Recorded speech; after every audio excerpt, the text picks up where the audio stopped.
Hello everyone, আসসালামু আলাইকুম। কেমন আছেন সবাই? তো আশা করছি আপনারা সকলেই ভালো আছেন।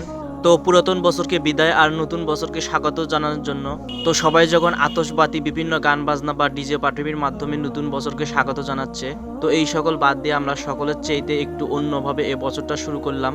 তো 1 জানুয়ারি বাদ এসে আমাদের মসজিদে তাফসির মাহফিলের মধ্য দিয়ে হচ্ছে আমরা এ বছরটা শুরু করলাম। আর এই উদ্যোগটা গ্রহণ করে আমাদের এলাকার যুব সমাজ তথা আমরাই। আমাদের মসজিদের খতিবের পরামর্শ এবং আমাদের যুব সমাজের প্রচেষ্টায় হচ্ছে এই তাফসির মাহফিলটি আমরা আয়োজন করি। আর এই তাফসির মাহফিলটি চলমান থাকবে, অর্থাৎ প্রতি মাসের প্রথম সপ্তাহে অথবা দ্বিতীয় সপ্তাহে আমাদের মসজিদে এই তাফসির মাহফিলটি হবে।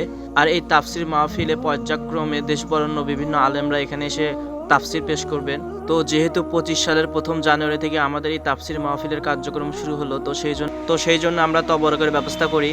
আর তবরক হিসেবে থাকছে তেহেরি।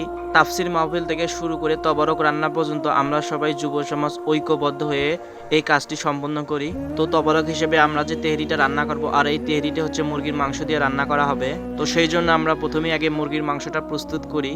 তো মাংস প্রস্তুত করার পরে বাবুর্চি আমাদেরকে মশলা প্রস্তুত করার জন্য বলে, আর মশলা প্রস্তুত করছে সিজান ভাই। এই তাফসির মাহফিলটা সার্থক করার পিছনে ওর অনেক বড় একটা অবদান রয়েছে। তো ওর দেখা দেখি আমিও একটু মশলা বাটা শুরু করে দিলাম। আর আমি হচ্ছে একটু অলস প্রকৃতির, তো সকল কাজকামের দিক থেকে আমি একটু গা বাজিয়ে চলার চেষ্টা করি, কিন্তু ধর্মীয় বিষয়ে অলসতা চলে না। তো সেই জন্য আর অলসতা করে বসে থাকিনি, সকল কাজে আমিও একটু হাত লাগিয়েছিলাম। তো যাই হোক, সকল কিছু প্রস্তুত শেষে ইতিমধ্যে আমাদের রান্নাবান্না শুরু হয়ে গিয়েছে।